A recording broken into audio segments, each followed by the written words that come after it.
창세기 둘째 단락의 중심 주제는 관계입니다.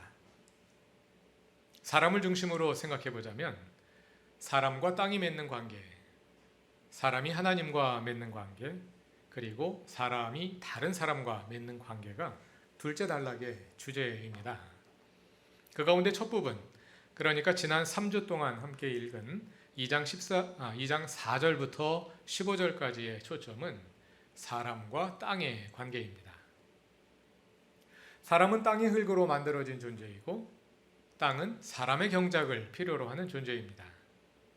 사람의 노동은 땅이 생명력을 잘 발휘할 수 있도록 돕고 또 땅은 그 생명력을 마음껏 발휘하여 사람에게 먹을 것을 공급합니다. 이렇게 하나님을 중심으로 사람과 땅의 협력이 잘 이루어져 있는 상태가 바로 샬롬입니다. 이렇게 창세기는 사람과 땅의 관계를 보여준 후에 16절부터는 그 초점을 하나님과 사람의 관계로 옮겨갑니다. 선악과 이야기가 시작되는 것이지요. 그 이야기는 3장 끝까지 계속됩니다. 그런데 창세기는 이렇게 선악과 이야기를 시작해 놓고 나서 18절에서 다시 그 초점을 사람과 사람의 관계로 옮겨갑니다. 하나님과 사람의 관계를 다루는 선악과 이야기 속에 사람과 사람의 관계를 다루는 이야기가 끼워져 있다고 할 수 있겠습니다. 그것은 이 모든 관계들이 복합적이기 때문입니다. 우리가 하나님과 맺는 관계는 땅과 맺는 관계, 그리고 다른 사람과 맺는 관계와 밀접하게 서로 연결되어 있는 것입니다. 첫 단락의 주제도 사람과 땅의 관계라고 말씀드렸습니다만 잘 읽어보면 거기에 하나님이 함께 들어있죠. 사람을 중심으로 보자면 그렇다는 것뿐이고요. 이렇게 복합적입니다. 창세기 둘째 단락은 그래서 X축과 Y축과 Z축으로 이루어진 3차원 입체 구조를 가지고 있다 하고 말할 수 있겠습니다. 그러한 전체 구조를 염두에 두고 오늘은 사람과 사람의 관계를 말하는 창세기 2장 18절 이야기를 먼저 살펴보고자 합니다. 창세기 2장 18절을 다 같이 읽어보겠습니다. 주 하나님이 말씀하셨다. 남자가 혼자 있는 것이 좋지 않으니 그를 돕는 사람 곧 그에게 알맞은 짝을 만들어 주겠다. 새 번역은 남자가 혼자 있는 것이 좋지 않으니 라고 옮겼습니다만 본문에 남자라는 말은 없습니다. 히브리어로 하아담, 그 사람입니다. 직역하면 그 사람이 혼자 있는 것이 좋지 않으니입니다. 오늘 우리가 읽으신 본문에 계속해서 남자라는 말이 등장하는데요. 원문에는 남자가 아닙니다. 그 사람, 하아담, 그 사람 계속 그 사람에 관련된 이야기입니다. 물론 그 사람은 남자가 맞습니다. 나중에 가면 알게 되지요. 그의 갈비뼈로 여자를 만들게 되니까요. 그러나 창세기에 아직 그가 남자라는 언급은 전혀 없었습니다. 만일 우리가 창세기를 처음 읽고 있다면 우리는 아직 그가 남자인지 여자인지 분명히 알 수 없을 겁니다. 창세기 2장에서 남자라는 말이 처음 나오는 것은 23절입니다. 다 같이 읽어볼까요? 그때에 그 남자가 말하였다. 이제야 나타났구나 이 사람. 뼈도 나의 뼈, 살도 나의 살, 남자에게서 나왔으니 여자라고 부를 것이다. 그때에 그 남자가 말하였다. 여기에 나오는 그 남자도 하아담, 그냥 그 사람입니다. 여기까지 남자로 번역된 말은 전부 다 그 사람, 하아담입니다. 남자가 아닙니다. 근데 그때에 그 사람이 말하였다. 그리고 나서 그가 하는 말이 이어지는데요. 남자에게서 나왔으니 여자라고 부를 것이다. 여기에 처음으로 남자라는 말이 여자라는 말과 함께 나옵니다. 여자가 있으니까 남자가 있고 남자가 있으니까 여자가 있는 것이지요. 아직 여자가 없는데 남자가 어디 있겠습니까? 그냥 사람일 뿐이지요. 히브리어에서 남자는 이쉬이고 여자는 이샤입니다. 이쉬의 여성형이 이샤입니다. 이시와 이샤는 남자와 여자로 짝을 이루는 단어입니다. 그러나 아담이라는 단어에는 그렇게 짝이 되어서 여자를 가리키는 말이 없습니다. 아담은 그냥 아담, 남녀 구별 없이 그냥 사람입니다. 우리말의 사람과 같습니다. 사람의 짝을 이루면서 여자 사람이라는 다른 단어 없잖아요. 그냥 사람은 여자, 남자, 여자를 포함하는 거잖아요. 그런 단어가 하아담입니다. 창세기의 둘째 단락에서 지금까지 나온 모든 이야기는 남자에게만 해당되는 이야기가 아니라 남자와 여자를 포함하는 모든 사람에게 해당되는 이야기입니다. 그 이야기를 아담이라는 한 사람을 통해 하고 있는 것입니다. 그러므로 오늘의 본문도 그렇게 모든 사람의 이야기로 읽는 것이 좋습니다. 다시 말해서 우리는 오늘의 본문에 남자와 여자의 성 역할이라는 선입견을 너무 빨리 적용하지 않는 것이 좋습니다. 그것은 아직 본문이 말하지 않는 내용이거든요. 본문이 거기에 대해서 말하지 않았습니다. 암시하지도 않았습니다. 그런데 왜 우리가 거기에다가 그런 의미를 집어넣어서 읽습니까? 남자의 이야기가 아니라, 남자와 여자의 이야기가 아니라 사람의 이야기입니다. 오늘 본문을 사람의 이야기로 읽는 것이 좋습니다. 그래서 오늘 본문에서 우리는 남자나 여자에게 주시는 말씀이 아니라 하나님께서 모든 사람에게 주시는 그런 말씀을 들을 수 있어야 합니다. 다시 본문 첫 절인 18절로 가보겠습니다. 주 하나님이 말씀하셨다. 그 사람이 혼자 있는 것이 좋지 않으니 그를 돕는 사람 곧 그에게 알맞은 짝을 만들어 주겠다. 새 번역이 그를 돕는 사람 곧 그에게 알맞는 짝이라고 길게 번역한 말이 개역개정판에는 돕는 배필로 되어 있지요. 그냥 간단히 번역하면 될 걸 왜 이렇게 길게 번역했겠습니까? 뭔가 돕는 배필이라는 그 번역이 히브리어 원문을 정확히 옮기지 못했다고 판단했기 때문에 길게 번역을 한 거죠. 히브리어로 에제르 크네게도이라는 두 단어입니다. 에제르 크네게도. 에제르는 도움 또는 돕는 자라는 뜻입니다. help 또는 helper 하는 뜻입니다. 크네게도는 눈에 잘 보일 만큼 가까운 곳에 있다는 뜻입니다. 그래서 직역하면 가까이에 있는 도움 또는 가까이서 돕는 자입니다. 에제르 크네게도라는 말에 배필, 곧 배우자라는 함의는 전혀 들어있지 않습니다. 그냥 가까이에서 돕는 자 또는 가까이에 있는 도움, 그런 뜻입니다. 그 사람이 혼자 있는 것이 좋지 않기 때문에 가까이에서 도와줄 자를 하나님께서 만들어 주시겠다는 것입니다. 여기에서 돕는다는 말을 잘 이해하는 것이 중요한데요. 많은 분들이 이 말을 단순히 심부름을 한다 또는 보조 역할을 한다는 뜻으로 잘못 알고 계십니다.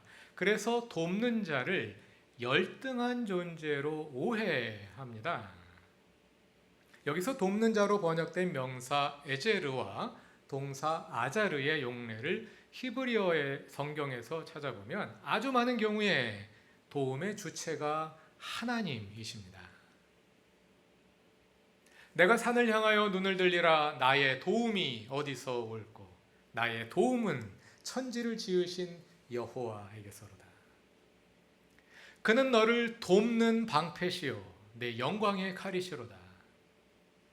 주는 나의 도움이시요 나를 건지시는 이시오니 여호와여 지체하지 마소서. 또 여러분 에벤에셀이라는 말 잘 아시지요? 사무엘상 7장 12절을 보시면 사무엘과 이스라엘 백성이 미스바에서 블레셋을 물리친 후에 돌을 세우고 하나님께서 여기까지 우리를 도우셨다. 하나님께서 우리를 여기까지 도우셨다 하며 그 돌의 이름을 에벤에셀, 도움의 돌이라고 지었습니다. 에벤에셀을 히브리어로 정확히 읽으면 에벤에제르입니다. 에벤은 돌이고 에제르는 도움, 도움의 돌, 하나님의 도우심을 상징하는 돌입니다. 그러나 물론 히브리어 성경에서 돕는다는 말이 하나님께서 도우실 때만 사용되는 것은 아닙니다. 다른 사람이 사람을 도와줄 때도 사용됩니다.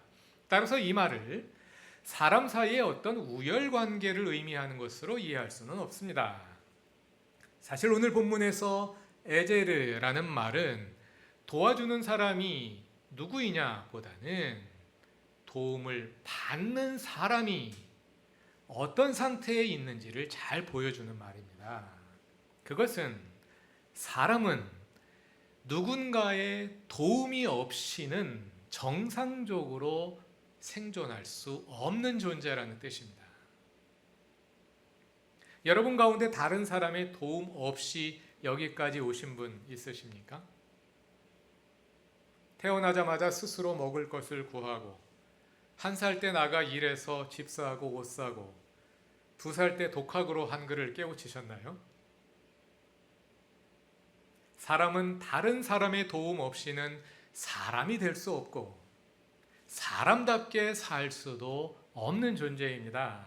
오늘의 본문은 바로 그것을 말하고 있는 것입니다. 창세기 둘째 단락을 다시 처음부터 읽어봅시다. 4절부터 읽어보면요. 땅이 있었습니다.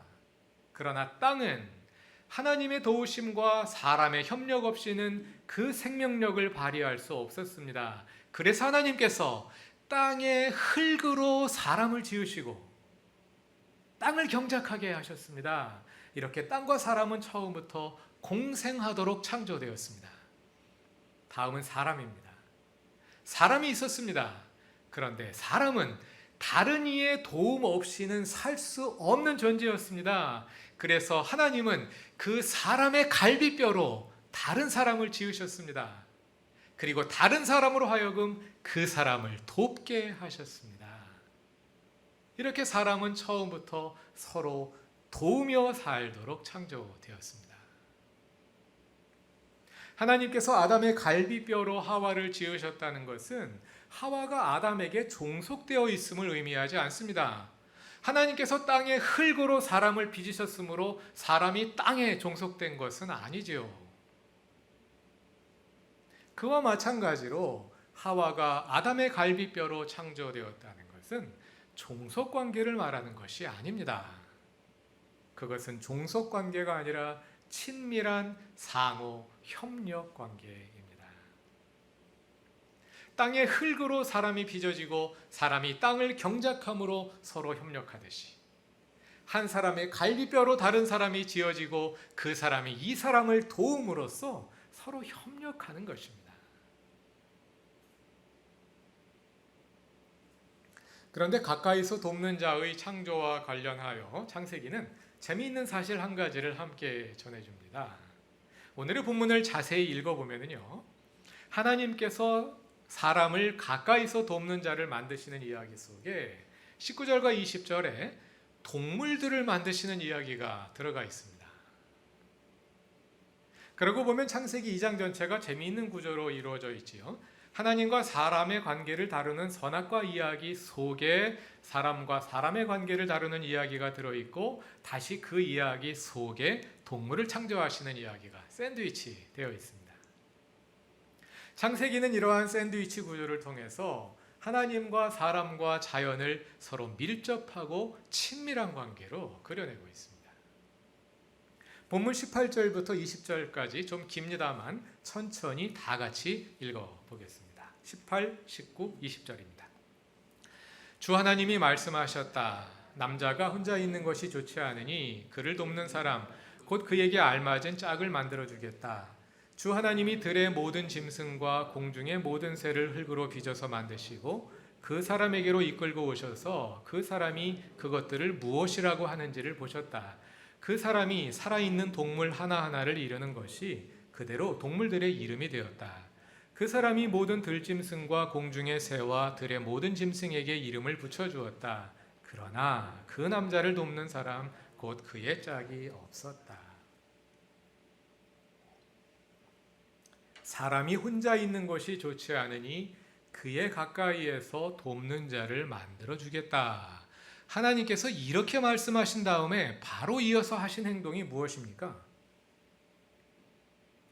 들의 모든 짐승과 공중의 새를 만드신 겁니다.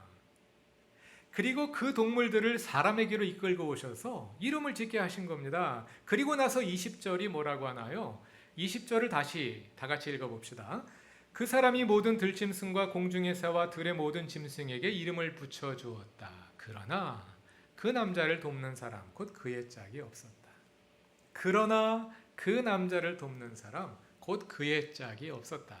동물 중에는 사람을 가까이서 도울 만한 존재가 없었다는 뜻이지요. 하나님께서 동물들 가운데 사람을 가까이서 도울 자를 찾아보려고 하신 걸까요? 그런 뜻은 아닌 것 같고요. 아마도 사람에게 한 가지를 확인시켜 주시려 하신 것이 아닐까 생각됩니다. 사람에게는 사람의 도움이 필요하다고 말이죠. 이것을 보더라도 본문의 주 관심사가 남자와 여자의 성 역할이 아님을 알 수 있습니다. 이것을 성적으로 이해하게 되면 아주 이상한 그림이 그려지게 되지 않습니까? 하나님께서 아담을 돕는 자를 만드시겠다 하고는 동물들을 데려왔어요. 남자와 여자의 성 역할에 관련된 이야기가 아닙니다. 사람을 도울 사람을 찾는, 만드시는 이야기입니다.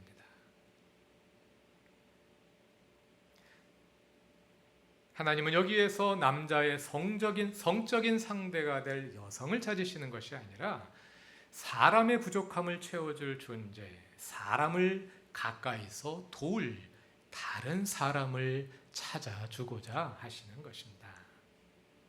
하나님께서 동물들을 지으셔서 아담에게 데려오셨지만 그 사람은 그냥 이름만 지어줄 뿐 아무런 반응도 보이지 않습니다.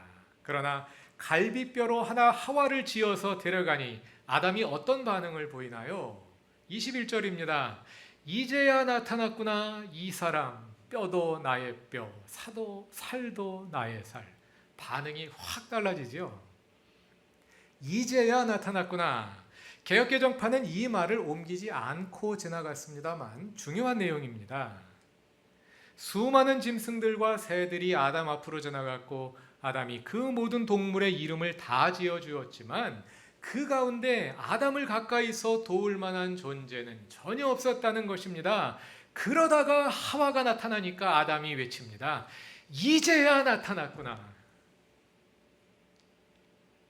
사람을 도움으로써 사람의 존재를 완성시킬 존재는 사람밖에 없다는 것입니다. 사람은 결코 혼자서 사람이 될 수 없습니다. 사람은 결코 혼자서 사람 노릇을 할 수도 없습니다. 사람은 사람을 통해 창조됩니다. 우리는 다른 사람들의 도움으로 비로소 사람이 되었고 또 다른 사람들의 도움이 있기에 사람으로서 이 땅에 살아갈 수 있습니다. 그것이 창조의 섭리입니다. 노동을 통한 사람과 땅의 협력으로 하나님의 창조가 완성되듯이 사람을 창조하시는 하나님의 창조 역시 사람의 참여를 통해 사람의 도움을 통해 완성됩니다. 아기를 낳고 키우는 일을 통해 부모는 하나님의 창조에 참여합니다. 아기들뿐만이 아니죠. 우리 주변에는 남들보다 더 많은 도움이 필요한 이들이 있습니다. 노인들, 투병 중이신 분들, 장애를 가지신 분들이 있습니다. 경제적, 사회적 약자들도 있습니다. 하나님은 그분들을 돕는 이들을 세우시고 그렇게 우리의 도움을 통해서 하나님께서 그분의 창조를 완성하십니다. 그래서 우리가 남을 도울 때 우리는 하나님의 동역자로서 사람을 지으시는 그분의 창조에 참여하는 것입니다. 그러므로 여러분이 남을 돕는 자리에 있게 될 때 감사와 자부심을 가지고 그 일을 해내시길 바랍니다. 그리고 그 일을 하되 하나님의 창조의 조력자로서 그 일을 하시길 바랍니다. 하나님의 창조의 조력자로서 남을 돕는다는 것은 그 사람을 온전한 사람으로 창조해 가시는 하나님의 뜻이 무엇인지 물으며 그 뜻을 이루는데 참여함을 말합니다. 다른 사람을 돕되 내가 가진 것으로 영향력을 발휘하여 그 사람을 내가 원하는 모습으로 만들려 하지 않는 것입니다.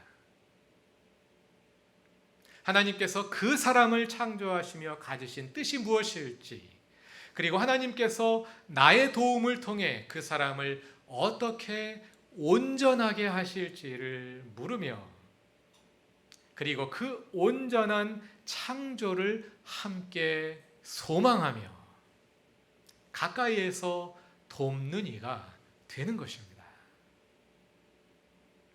남을 돕기를 좋아하고 돕는 일을 잘하는 분들이 있습니다. 하나님께서 창조의 조력자로 세우신 분들입니다. 그런 분들을 존경하시기 바랍니다. 내가 사람이 될 수 있도록 도와주신 분들, 그리고 내가 사람으로 살아갈 수 있도록 지금도 돕고 있는 이들에게 감사할 수 있기를 바랍니다. 그리고 나도 남을 돕는 사람이 될 수 있기를 바랍니다. 내가 어떤 사람들의 도움으로 사람이 되었고 사람으로 살고 있듯이 나의 도움을 통해 다른 사람들이 비로소 사람이 되고 또 사람으로서 살아갈 수 있게 됩니다. 우리 그루터기 교회 공동체도 더 잘 돕는 교회가 되기 위해 애쓰고 있습니다. 하나님께서 모든 교우들과 함께 하셔서 도우시고 우리에게 돕는 이의 마음을 주셔서 하나님의 계속된 창조에 사용해 주시길 바랍니다. 그루터기 교회의 사랑하는 모든 교우들의 마음에 주님의 창조의 기쁨이 가득하길 바랍니다. 다 같이 기도드리겠습니다. 다른 사람들을 통해 우리를 창조하시는 하나님, 수많은 사람들의 도움으로 우리가 여기까지 왔습니다. 그분들을 우리에게 보내신 하나님께 감사합니다. 그리고 그분들의 수고와 사랑에도 감사합니다. 다른 사람들의 도움으로 우리가 사람이 되고 사람으로 살고 있듯이 우리도 다른 사람들을 돕기에 더 힘쓰므로 창조의 조력자가 되게 하소서. 서로 도움으로 창조의 샬롬을 회복해가는 진정한 그리스도인들이 되고 진정한 교회가 되게 하옵소서. 예수님의 이름으로 기도드립니다.